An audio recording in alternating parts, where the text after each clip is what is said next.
राम जय जय राम। श्री राम जय जय राम। श्री राम जय जय राम। सच्चिदानंद भगवाननी जय।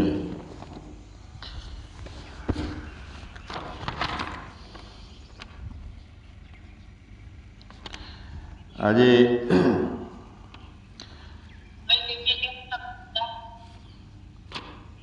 વર્ષાબેનનો એક પ્રશ્ન છે કે ચોઇસલેસ અવેરનેસ એટલે કે સભાનપૂર્ણ જાગૃતિ, એના વિશે થોડો પ્રકાશ પાડો. એટલે જાગ્રત સુષુપ્તિ કોને કહેવાય અને દરેક કાર્ય ચેતનાના બોધ સાથે કરીએ અને દરેક કાર્ય જાગૃતિપૂર્વક થવું જોઈએ. તો આ બંને વચ્ચે અંતર છે, તો એને કેવી રીતે જાણવું, કેવી રીતે વર્તવું જાગૃતપૂર્વક કે જાગ્રત સુષુપ્તિમાં બધું થતું હોય. તો મુખ્ય હેતુ છે આ સ્વરૂપમાં જાગૃતિ માટેનો પ્રશ્ન છે. કર્મો અને કર્તા આ બંને આપણને અડચણ ના કરે અને કર્મો થતા હોય, કરતા હોય, કરતા મટી ગયેલો હોય, તો એવી સ્થિતિ માટેનો આ પ્રશ્ન છે. જાગ્રત સ્વરૂપમાં જાગૃતિ માટેનો પ્રશ્ન. એટલે ઈચ્છા રહિત અને અવેરનેસતા હોય અને કરતા પોતે હોય નહીં. એટલે સભાનતા સાથેની પૂર્ણ જાગૃતિ એટલે કે એકદમ સહજતા, તેમાં રહીને કાર્ય કરવું તો ના, અવેરનેસમાં કોઈ કાર્ય છે નહીં. અવેરનેસમાં કાર્ય કરવાનું આવતું નથી. અવેરનેસ એટલે કે જાગૃતિ, જાગૃતિમાં કશું કશું ના કુછ હે ના કુછ હુઆ ના કુછ હોવના, એ એક દશા છે કે જેમાં કોઈ કાર્ય કરવાનું આવતું નથી. એ દશામાં પણ વ્યવહારમાં વર્તાતું હોય ત્યારે પણ એ દશા જેવી છે એવી જ રહે છે. કાર્ય થતું હોય તોય, કેમ કે મેં કરતા હોતો નથી, હું દેહ નથી, હું કરતા નથી. એટલે દેહની સભાનતા સાથે કાર્ય થતું હોય તે અલગ છે બુદ્ધિ સાથે. અને એવું લાગે છે આપણને કે એવા કાર્ય દેહની સભાનતા સાથે કરવા જરૂરી છે વ્યવહારમાં, તો એ દેહમાં જાગૃતિ છે. આપણે અહીંયા નક્કી કરીએ કે જાગૃતિ એટલે કોની? દેહ ભાવમાં જાગૃતિ કે પોતાના આત્મભાવની જાગૃતિ? એટલે પોતાનામાં જાગૃતિ જે છે આત્માના ભાવમાં, તે અલગ વસ્તુ છે. એમાં કોઈ કશું થતું નથી, થવાનું નથી, થયું નથી. એટલે શું થાય છે? ભગવાન એમાં આપણા અહંકારનો વિલય, બિલકુલ અહંકારનો વિલય હોય છે.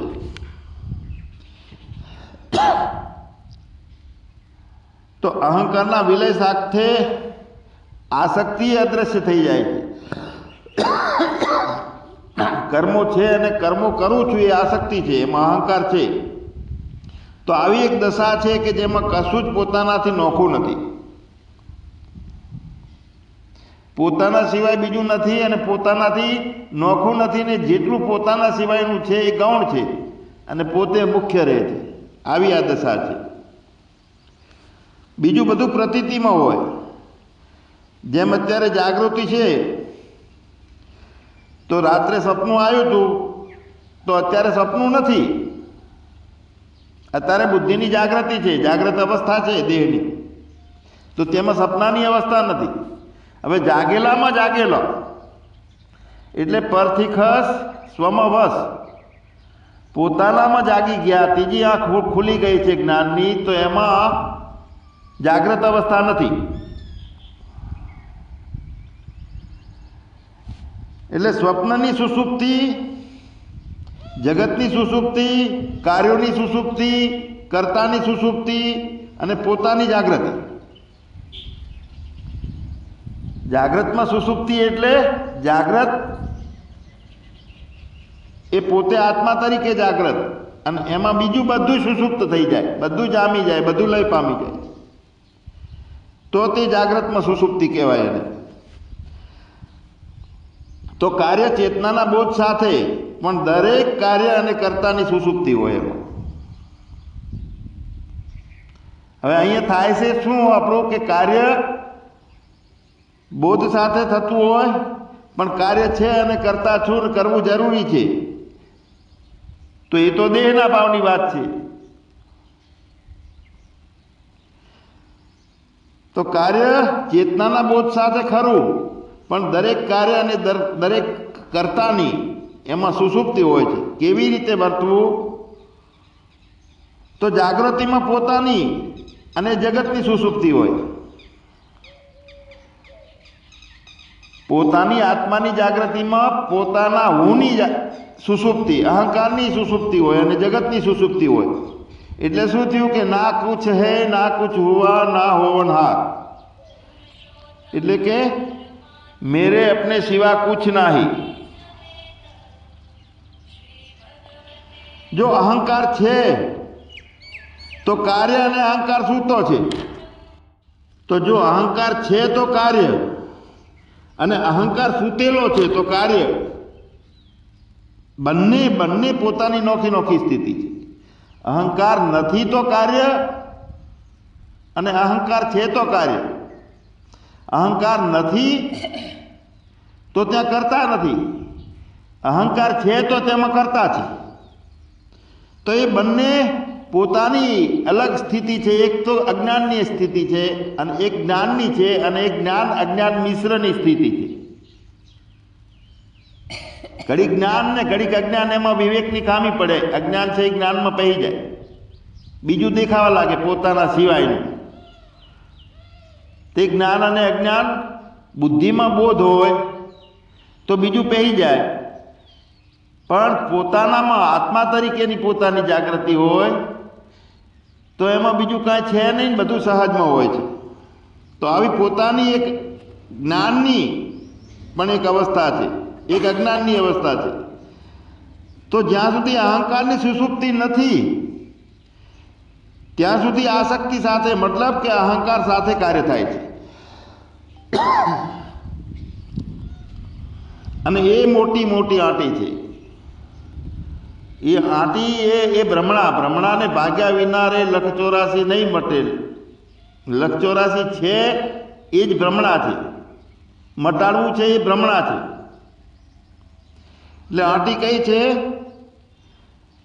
કે અહંકાર સાથે કાર્ય થાય છે, આસક્તિ સાથે કાર્ય થાય છે, અને એ સૂક્ષ્મમાં હોય છે ને એ આપણને ધોખો આપે છે, અને આપણે માનીએ છીએ કે હું મારા બોધમાં સજગતામાં કામ કરું છું. તો એ આંટીને ભાગવી પડે, એટલે અહંકારનું ખતમ થવું પડે. અહંકાર ના હોય ને તો બધું સહજમાં પોતાની જાગૃતિમાં કાર્ય થશે. પોતાની જાગૃતિમાં કાર્ય થાય છે બધું, વાસ્તવિક તો એમ જ છે, બીજું બધું સહજ રીતે થાય છે. પણ માન્યું કે અહંકારની જાગૃતિમાં થાય છે, એવું અંદરથી મનાઈ જાય છે. પાછો અંદર સંસ્કારમાં અહંકાર એ નાશ નથી પામ્યો, એક પડદો હટ્યો નથી એવો, અને એ મોટામાં મોટો લોચો છે બસ. પણ અહંકાર નથી નથી નથી અને હું જ છું હું જ છું હું જ છું, આ વાત સ્વીકારવાની છે. તો બધું જ રેડી ચાલશે, કોઈ પણ જાતની કોઈ પ્રશ્ન જ નહીં રહે, કોઈ જાતનો. જાગૃતિ એટલે જાગૃતિ પોતાની જ છે, અવેરનેસ છે એટલે પોતાનું હોવું છે, અને બીજાની બધાની સુષુપ્તિ છે એમાં. અને છે જ નાસતે વિદ્યતે ભાવો ના ભાવો વિદ્યતે સત. અસતની કોઈ સત્તા નથી નથી નથી નથી. જેટલું જણાય છે, આવશ્યક લાગે છે કર્મો, વ્યવહારિકતામાં હું છું એમ ભાવ લાગે છે, તે ખામી છે. પાણીમાં આપણે ડૂબ્યા હોઈએ અને પાણીમાં વસ્તુ પડી ગઈ છે અને વસ્તુ જડી ગઈ ગોતતા ગોતતા,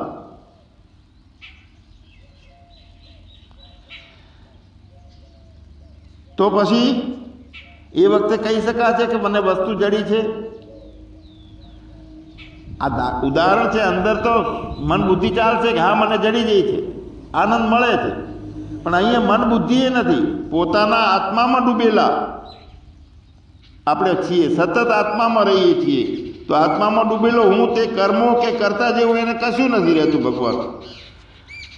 અત્યારે આપણે આપણી પોતાની જાગૃતિમાં છીએ તો આપણે ચેક કરીએ કે જગત અને આત્મા બે છે કે પોતાની જાગૃતિમાં એકલો આત્મા છે?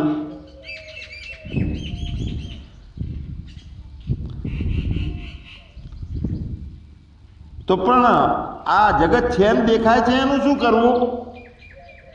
તો ભગવાન પોતે પોતાનામાં ડૂબેલા છીએ તો જગત છે પોતાનાથી અભિન્ન દેખાય છે, નોખું દેખાતું નથી, કારણ કે બધે પોતે જ દેખાય છે, પોતાના રૂપે દેખાય છે. એટલે જગત અને આત્મા નોખા નથી, અભિન્ન છે, પોતાનાથી અને આપણું હોવું જ છે, બીજું કાંઈ નથી. એ જોવાનું છે, આપણે આપણને જોવાનું છે. દેખ દેખ દેખ દેખને વાલે કો દેખ. ઘણી વખત હું કહું છું કે ગોળા તું ફાંકો કરે છે પ્રકાશનો, રોશનીનો, કે હું રેલાવું છું, તો તું જ્યાં પ્રકાશનું અધિષ્ઠાન છે વીજળી એને જોતું, અને તો ગોળો ગોળાપણે મટી જાય ત્યારે જ એને વીજળી દેખાય. એટલે આપણું હોવું જ છે.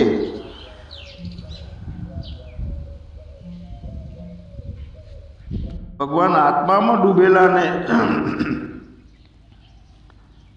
એ હુંને કર્મો નથી કે એ હું કરતા તરીકે એ હું નથી, કરતા કે કર્મો કશું જ નથી. તો આપણે પોતાની જાગૃતિમાં છીએ એ આપણે ચેક કરવાની વાત કરી, બસ એટલું જ કરવાનું.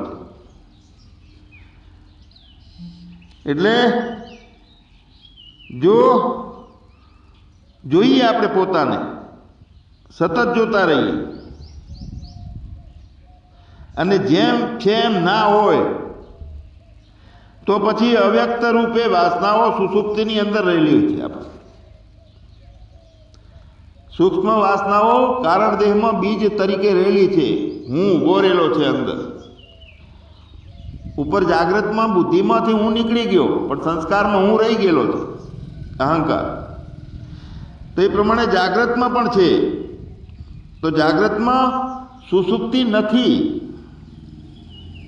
જાગ્રતમાં સુષુપ્તિ તો ત્યારે જ કહેવાય કે બીજું બધું કાંઈ નથી, અને જે નથી થતો એવો એક જે છે તે છે, અને તે હું છું. એટલે જાગ્રતમાં જાગૃતિ જ, જાગ્રતમાં જાગૃતિ છે, અને તે જ બધાની સુષુપ્તિ છે. પણ આત્માની સુષુપ્તિ થતી નથી કોઈ દિવસ. ફક્ત નિર્વિકલ્પ સુધી આપણે પહોંચીએ ને તે યથાર્થ નથી. તો ફક્ત નિર્વિકલ્પ સુધી નથી પહોંચવાનું, પણ સહજ નિર્વિકલ્પ સુધી પહોંચવાનું છે. અને સહજ નિર્વિકલ્પ સુધી ત્યારે પહોંચાય કે નિર્વિકલ્પમાં પહોંચનારો હું છે એ ખતમ થઈ ગયેલો હોય.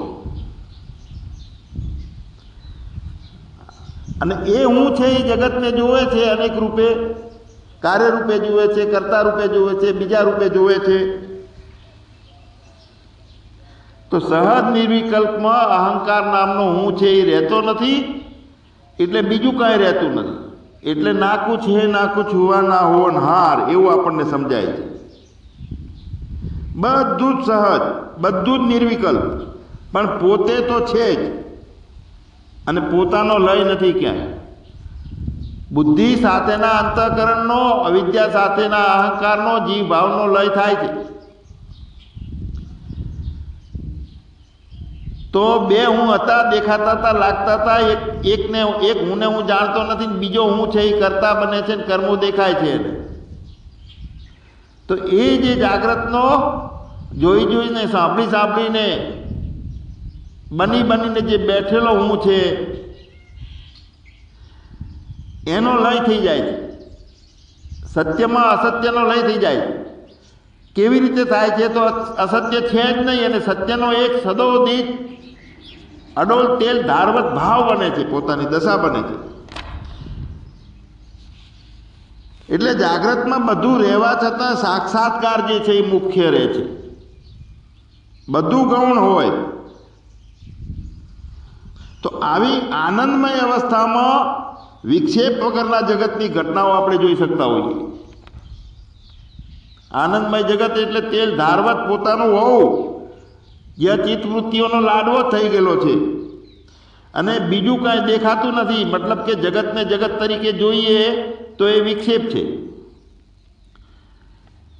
એટલે વિવર્ત ભાવે પાણીમાંથી તરંગ ઊભો થયો છે તો એ વિવર્ત છે, પણ આ જગત છે ને એ આપણને પરિણામ રૂપે લાગે છે, તે અજ્ઞાન દશાથી લાગે. તો પોતાના અહંકારથી એટલે કર્તાપણાથી કેવી રીતે બચવું? તો કર્મ અને કર્તાનો વિચાર કરતા પહેલા આપણે જન્મ્યા હતા કે નહીં? તો માની તો લીધું છે કે આપણે દેહ નથી અને જન્મ્યા નથી. તો માન્યું છે પણ અંદર સંસ્કાર ઊભો થઈ જાય છે. આ કર્મો છે અને કરતા મટાડવો છે એનો વિચાર કરનારો, એ વિચાર કરતા પહેલા આપણે એક તો નક્કી કરેલું છે કે હું જન્મ્યો નથી, દેહ નથી, છતાં માન્યું છે કે હું દેહ છું અને જન્મ્યો છું, તો જ બીજું દેખાય છે. એટલે એ નક્કી કરવાનું છે. ઊંઘમાં કરતાય નહોતો અને કર્મય નહોતું, તો મુખ્ય કર્તાને કાઢવાનો છે. કર્તા મટે તો છૂટે કર્મ, એ છે મહાભજનનો મર્મ. ઊંઘમાં કરતા કર્મ નહોતા તો ઊંઘમાં આપણે કેવા હોઈએ છીએ? અહંકાર નથી ઊંઘમાં એ વખતે, તો આપણે કેવા હોઈએ છીએ ઊંઘમાં? અને જાગ્યા પછી જ કરતા કર્મોના અનુભવોને આપણે યાદ કરીએ છીએ. સૂતે સુખથી રાત્રે ઊંઘ્યો હતો એ અનુભવ છે, જાગ્યા પછીનો લીધો છે આપણે કે સુખથી રાત્રે ઊંઘમાં સૂતો હતો.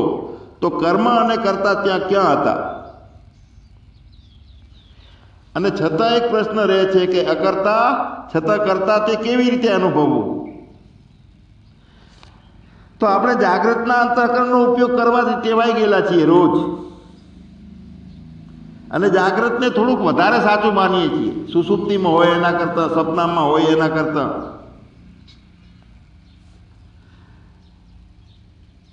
જાગ્રતના અંતઃકરણની જે આપણી ટેવ છે અને તેની સજગતા થઈ તો પછી અંતઃકરણના બદલે બીજું, જાગ્રતમાં કદાચ જાગી ગયા આપણે, નિર્વિકલ્પ સ્થિતિ બની છે, સહજ નિર્વિકલ્પ નથી બન્યું, જાગ્રતમાં જાગી ગયા તો પછી અંતઃકરણના બદલે બીજું ઊભું હોય છે, માયા.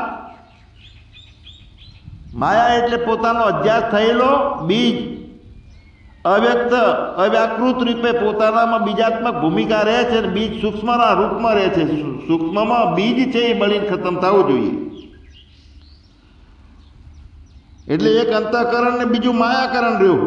અંતઃકરણથી છૂટ્યા, સાંભળી સાંભળીને જ્ઞાન સભામાં સતત મોક્ષ માટેનો પુરુષાર્થ કર્યો છે, પણ માયાકરણમાં પણ એ જે આપણી આદત છે, ટેવાયેલા છીએ, ત્યાં ફસાયેલા છીએ. એટલે ઊંઘમાં આનંદ આત્મા હોય છે અને પાછો જાગ્રતમાં વિજ્ઞાન આત્મા ઊભો રહે છે, બુદ્ધિવાળો. કારણ કે જાગ્રતમાં થોડુંક સાચું વધારે લાગે છે. સુષુપ્તિમાં ગાઢ નિંદ્રામાં આનંદ આત્મા હતો અને જાગ્રતમાં વિજ્ઞાન આત્મા ઊભો રહ્યો છે. તો વિજ્ઞાનમાં કોષનો પડદો છે એ છેલ્લો છે, એ ગઈકાલે વાત કરી હતી, એ ખાસ ખતમ કરવાનો છે. સુષુપ્તિમાં અનુભવ નથી હોતો, અનુભવના અભાવે જાગ્રતમાં સ્મરણ થઈ શકે નહીં. તો અનુભવ નહોતો કે સુષુપ્તિમાં હું હતો એવો અનુભવ નહોતો, પણ હતો એવો રીતનો એ ખ્યાલ રહે છે. એટલે તો એમ થાય છે કે સુખેથી ઊંઘ્યો હતો. હવે અનુભવ રાત્રે સુષુપ્તિનો કોઈ બુદ્ધિ લેતી હોતી નથી. જાગ્રતના અનુભવો બધાય બુદ્ધિ લે છે, ટેવાયેલા છીએ, ને આપણે પાછા એ ભ્રાંતિમાંથી નીકળી નથી શક્યા. પોતે ઊંઘમાં હોય છે એના માટે તો કહીએ છીએ કે સુખપૂર્વક ઊંઘ્યો હતો.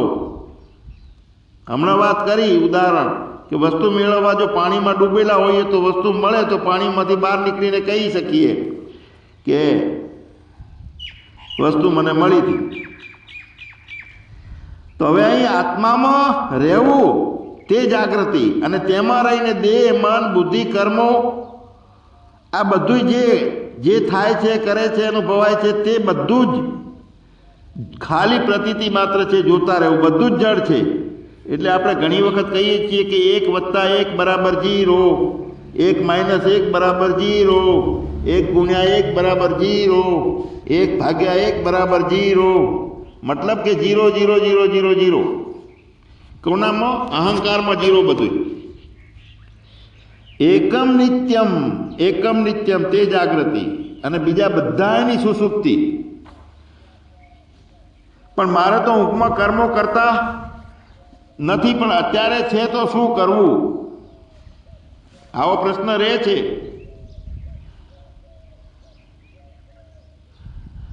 એટલે દ્વિતીયાને ભાવને માન્યો.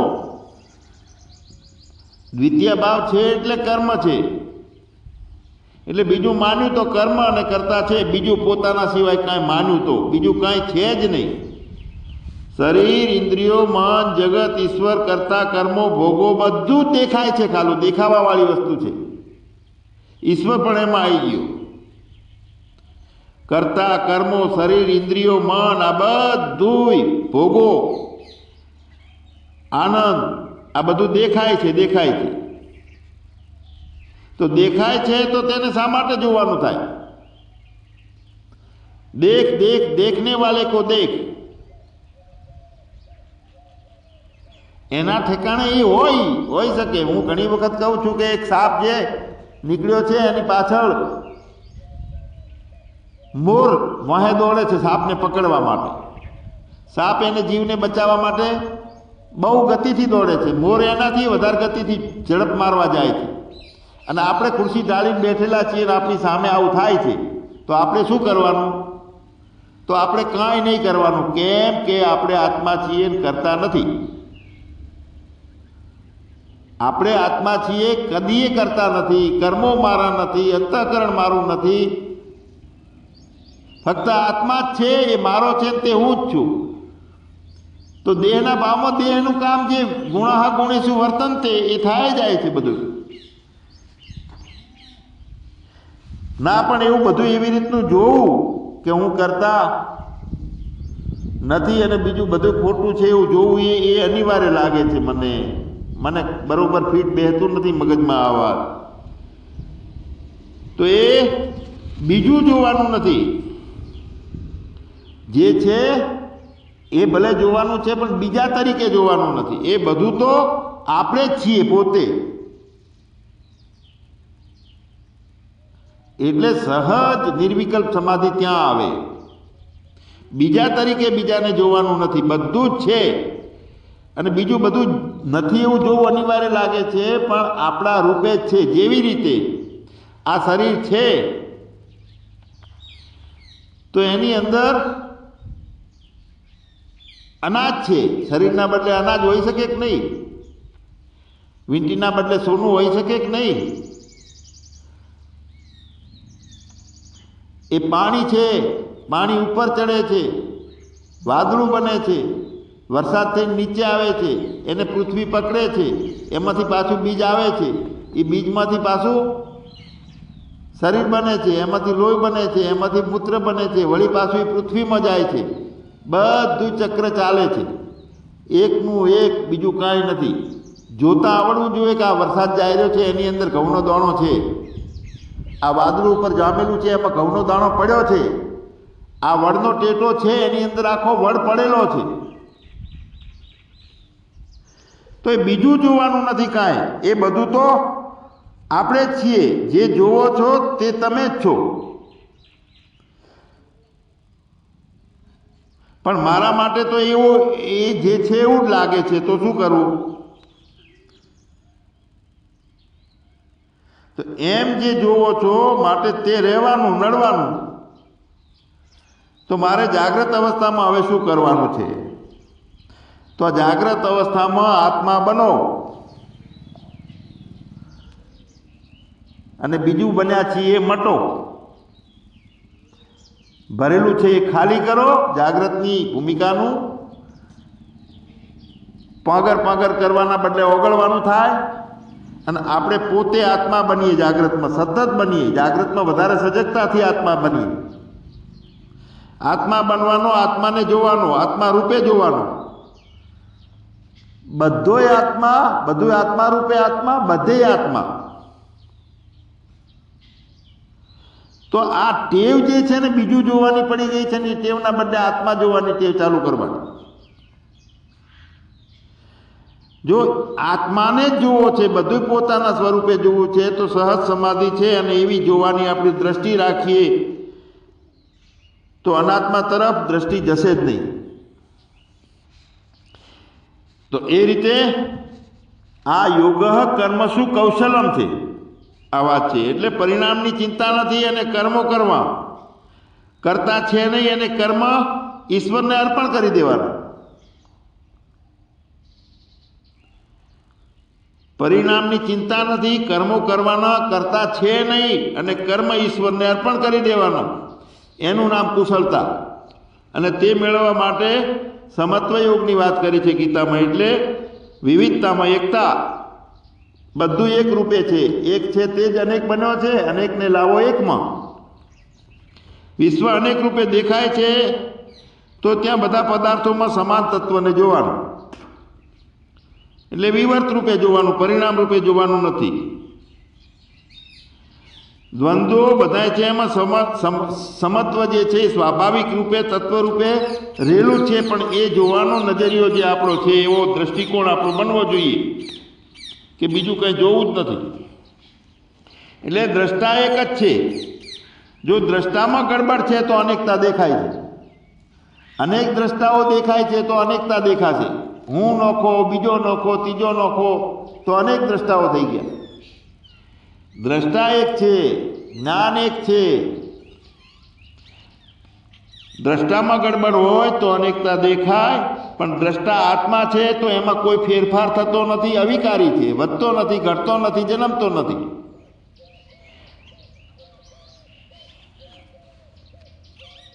તો બીજા બધામાં ભલે ગમે એટલા ફેરફારો થતા હોય, પણ દ્રષ્ટા છે તે આત્મા છે, અને આત્મામાં કોઈ ફેરફાર થતો નથી.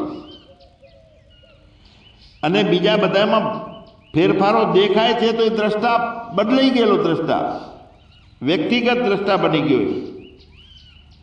તો બીજા બધા ફેરફારો છે એ બધા ગુણોની વધઘટથી થતા હોય તો એ થવા દઈએ, પણ જોનારમાં એક સિવાય બીજું કંઈ દેખાતું જ નથી. એટલે યોગ કર્મમાં દક્ષતા, કર્મમાં સજગતા, તે યોગ છે.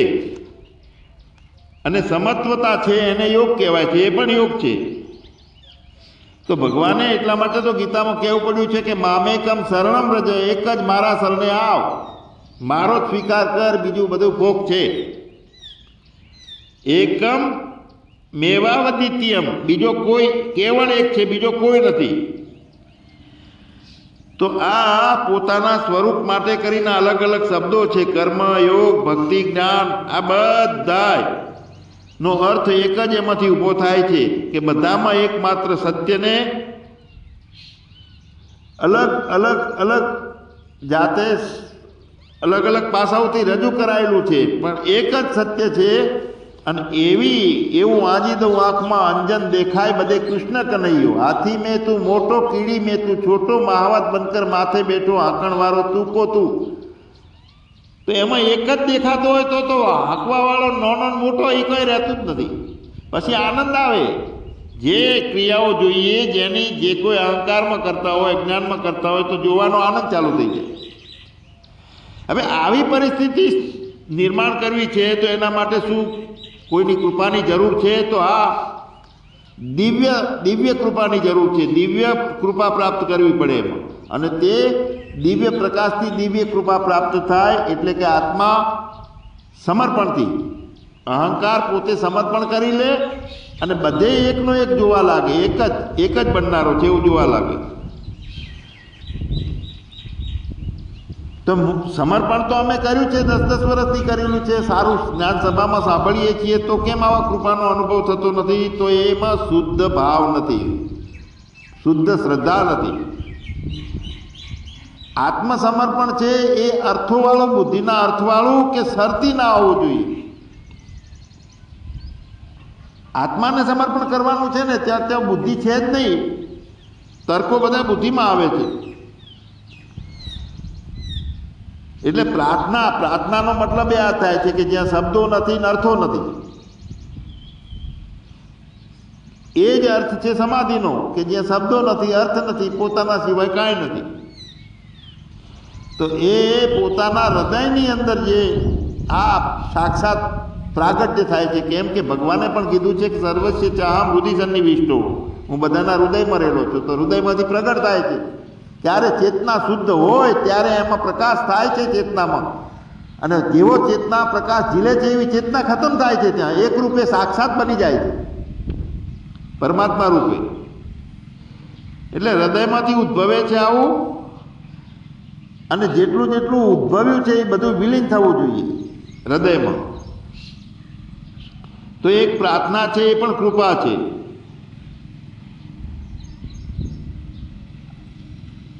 આપણે પોતાને કાયમ માટે જાણ્યું, પોતાને જાણ્યા પછી સમજી જાય છે કે હું જ આત્મા છું અને મારું જ સર્વસ્વ છે અને મારા સિવાય બીજું કાંઈ નથી. આ સીમિતતા છે, વ્યાપકતા છે, અજ્ઞાન છે, જ્ઞાન છે, ઈચ્છા છે, સારી ઈચ્છા છે, જ્ઞાન, આ બધા દોષો છે. જેટલું જેટલું બુદ્ધિ અર્થાકાર રહે છે ને અનુભવો પકડે છે ને એ માયલી, આ તો આ બિલકુલ મટવાની વાત છે. કે અને નથી સંપૂર્ણ મટ્યા ત્યાં સુધી ધ્યાનમાં વિઘ્ન છે. ધ્યાન એટલે પલોઠી વાળીને બેસી અને ધ્યાન કરનારો ઊભો હોય છે, તે ધ્યાન નહીં, સહજ ધ્યાન, સહજ સમાધિ. તો સહજ સમાધિમાં જેટલા વિઘ્નો કરે છે એ બુદ્ધિએ અર્થો કર્યા દેશ અને કાળને લઈને. સીમિતતાનો અર્થ કર્યો, વ્યાપકતાનો કર્યો, અજ્ઞાનનો કર્યો, જ્ઞાનનો કર્યો, અનુભવનો કર્યો, વિદ્યાઓનો કર્યો, કલાઓનો કર્યો. તો આ ધ્યાનમાં બધા વિઘ્નો કરે છે, તો એના ઉપર વિજય કેવી રીતે મેળવવો? તો એક જ છે કે એના ઉપર વિજય નથી મેળવવાનો, એનાથી વિચલિત થવાનું નથી, બધે પોતાના રૂપે જોવાનું છે. તો વિચલિત નથી થવું એવી શક્તિ માટે કૃપાની જરૂર છે કે નહીં? તો હા, કૃપા જે છે એ બહુ જરૂરી છે. અંતર્મુક્તા જે છે, અંતર પોતાના આત્માના આશીર્વાદ મળી જાય, પોતાના અંતર્મુક્તાથી આ બધું થાય છે. આપણું આ નિત્ય પોતાનું દર્શન કરતા રહીએ, પોતાને વધારે જોતા રહીએ, આ આપણી જે સાધના છે એ ખંતથી કરીએ, ત્યારે અંદરથી અનુગ્રહ ઈશ્વરના હાથમાં રિમોટ કંટ્રોલ છે એ પ્રગટ થઈ જાય છે અંદર. અને જે સાક્ષાત્કાર છે તે જ કૃપા છે, બીજી કોઈ કૃપા નથી. મામેકમ શરણમ રજ, એની કહેવા પાછળનું આ કારણ છે કે બધા વિષયોથી બધી રીતે સાધકે પૂર્ણ આત્મસમર્પણ કરવાનું. એનો એક કોઈની અણી જેટલો ભાગ બાકી રહી ગયો હોય સમર્પણમાં, એ અત્યારે આ કૃપા માગે છે. બાકી રહી ગયેલો જે છે ને અહંકાર, તો એનો એ અહંકાર આખો ઓગળી જાય, એની કૃપા ઓગળી જાય ભેગી. તો ઊંચામાં ઊંચી જે શક્તિ છે એને ઓળખી લેવાની, એનું શરણું સ્વીકારવાનું. તે સગુણ હોય તો કે ભલે નિર્ગુણ હોય તો એક જ રમતો રહેલો છે, તો એનું શરણાગતિ સ્વીકારી અને એક જ દ્રષ્ટિથી જોવામાં આવે તો કોઈ અવરોધ જેવું લાગશે નહીં. કાયમ સહજ સમાધિ રહેશે, કર્મમાં પણ અકર્મતા રહેશે, અને કર્મ કરવાવાળો તો ખોવરી જશે, ખબર જ નહીં પડે. તો આવું જે શક્તિ છે, આવું જે અધિષ્ઠાન છે, તે પોતે આત્મા છે, સતત એને વળગી રહીએ, આત્માને છોડીએ નહીં, તો બાકી બધું કોઈ વિઘ્ન કરશે નહીં. સચ્ચિદાનંદ ભગવાન.